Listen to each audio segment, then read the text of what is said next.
was the year in which World War I broke out. There are a few people here my age who remember that.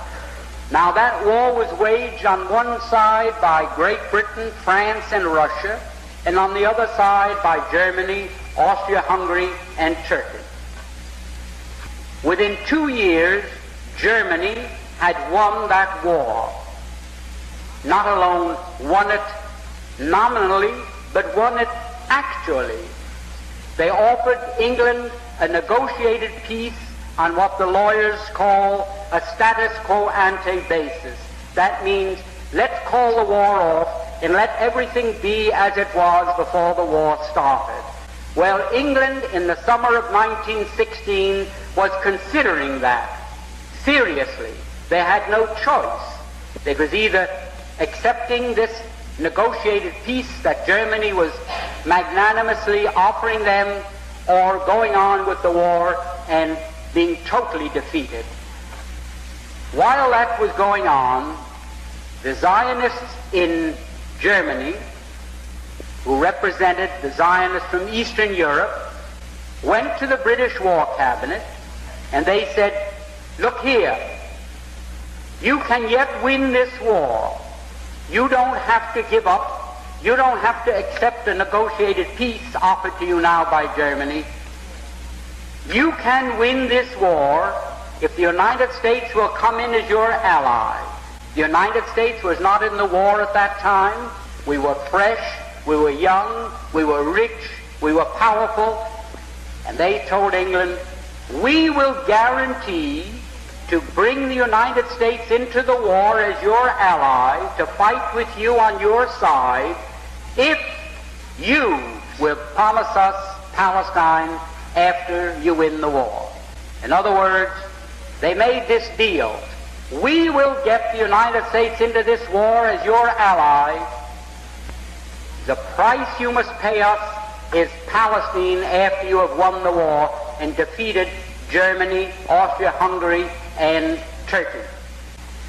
Now, England had as much right to promise Palestine to anybody as the United States would have to promise Japan to Ireland for any reason whatsoever. It's absolutely absurd that Great Britain, that never had any connection or any interest or any right in what is known as Palestine, should offer it as coin of the realm to pay the Zionists for bringing the United States into the war. However, they made that promise in October of 1916. October 1916. And shortly after that, the United States, which was almost totally pro-German, because the newspapers here were controlled by Jews, the bankers were Jews, all the media of mass communications in this country were controlled by Jews, and they were pro-German because their people, in a majority of cases, came from Germany, and they wanted to see Germany lick the Tsar. The Jews didn't like the Tsar, and they didn't want Russia to win this war. So the German bankers, the German Jews, Kuhn Loeb, and the other big banking firms in the United States refused to finance France or England to the extent of $1. They stood aside and they said, as long as France and England are tied up with Russia, not 1 cent. But they poured money into Germany. They fought with Germany against Russia, trying to lick the Tsarist regime. Now, those same Jews, when they saw the possibility of getting Palestine, they went to England and they made this deal. At that time, everything changed, like the traffic light that changes from red to green, where the newspapers had been all pro-German, where they'd been telling the people the difficulties that Germany was having fighting Great Britain commercially and in other respects. All of a sudden, the Germans were no good. They were villains. They were Huns. They were shooting Red Cross nurses. They were cutting off babies' hands, and they were no good. Well, shortly after that, Mr. Wilson declared war on Germany. The Zionists in London sent these cables to the United States to Justice Brandeis, go to work on President Wilson. We're getting from England what we want. Now you go to work, and you go to work on President Wilson and get the United States into the war. And that did happen. We went in there, we were railroaded into it. If I can be vulgar, we were suckered into that war merely so that the Zionists of the world could obtain Palestine. Now, that is something that the people in the United States have never been told. They never knew why we went into World War I. The Zionists went to Great Britain and they said, well, we performed our part of the agreement.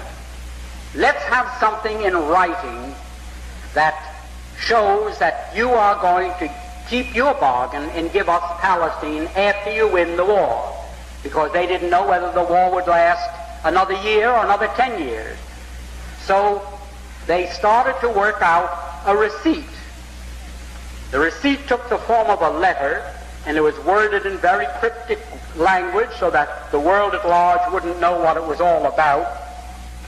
And that was called the Balfour Declaration. The Balfour Declaration was merely Great Britain's promise to pay the Zionists what they had agreed upon as a consideration for getting the United States into the war. So this great Balfour Declaration that you hear so much about is just as phony as a $3 bill, and I don't think I can make it more emphatic than that. The Foreign Office, November the 2nd, 1917. Dear Lord Rothschild, I have much pleasure in conveying to you, on behalf of His Majesty's Government, the following declaration of sympathy with Jewish Zionist aspirations, which has been submitted to and approved by the Cabinet. So it's possibly the most famous letter in modern Jewish history, and it begins with 3 words: Dear Lord Rothschild.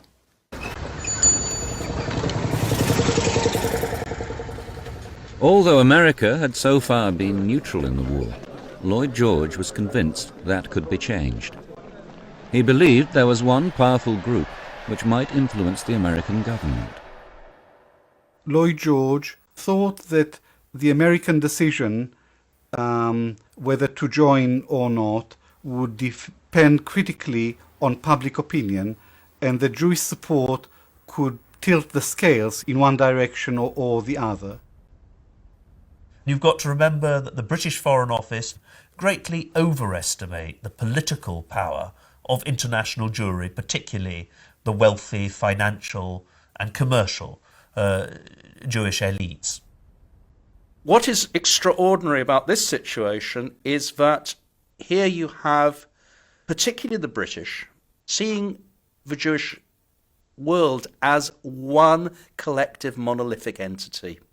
And in that sense, they start looking at the role of the Jews in the war as being something which might be important. And from the point of view of the Allies, something else quite remarkable: this monolithic collective entity is pro-German.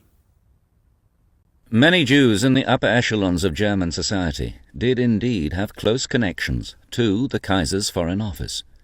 A new Jewish nationalist movement, Zionism, had also been able to establish its headquarters in Berlin. Winston Churchill's ties to the Jewish people started long before he was born. In 1841, a distant relative, Colonel Charles Henry Churchill, had created the first political plan for a Jewish homeland in Palestine, 50 years before Zionist leader Theodore Herzl. And Winston's father, Lord Randolph Churchill, was widely known and mocked for his circle of Jewish friends. He inspired in young Winston a lifelong love for the people of the Bible. Among Randolph Churchill's closest friends were members of the Rothschild banking dynasty, as well as the prominent Jewish banker Sir Ernest Cassel. When Lord Randolph died, it was his Jewish friends who looked after his son, The Rothschilds helped Winston get a job, while Castle managed his finances for the rest of his life, free of charge.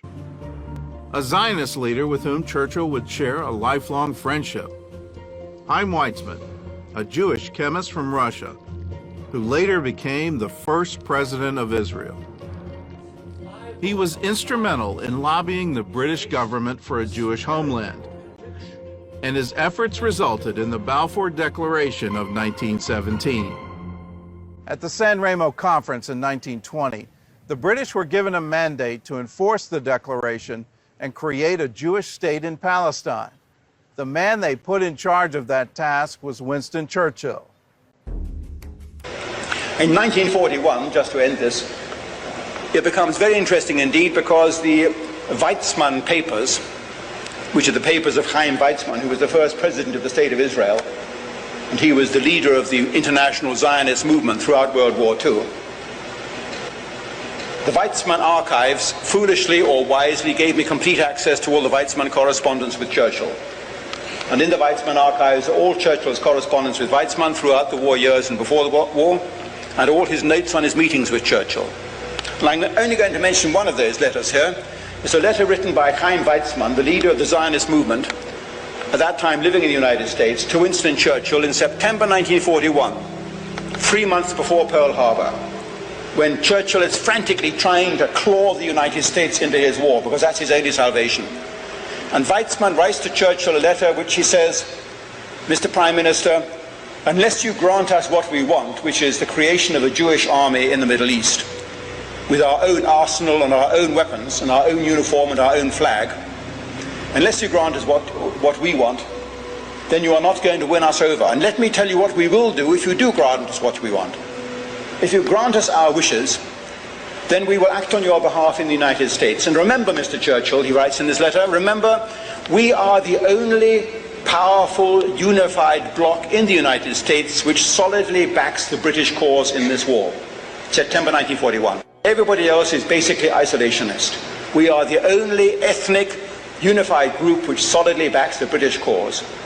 We are the only people who are in the position to bring the United States into this war. We did it in the last war, and we can do it again.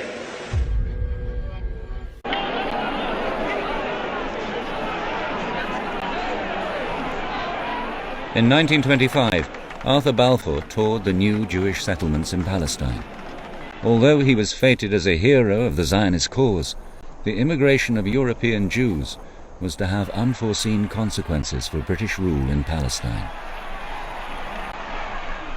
I believe that the Balfour Declaration was one of the most serious mistakes in British imperial history. It committed Britain to support of Jewish nationalism in Palestine after the war, and it did not produce any immediate benefits for Britain.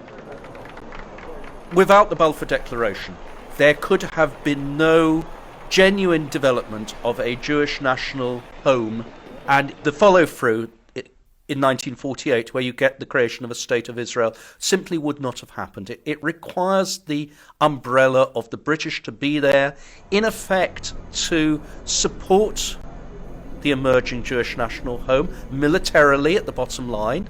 The very fact that there are British troops, British policemen there to protect the Jewish communities is ultimately central to the situation. It could not have been done in any other way.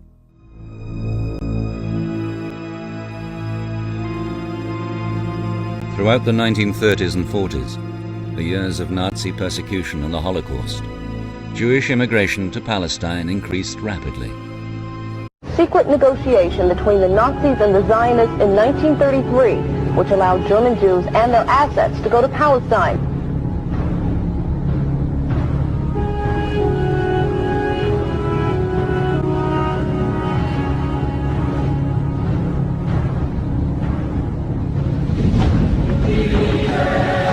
A group of Zionists at the same time was quietly negotiating an agreement with the Nazis to allow the immigration of German Jews and the transfer of their assets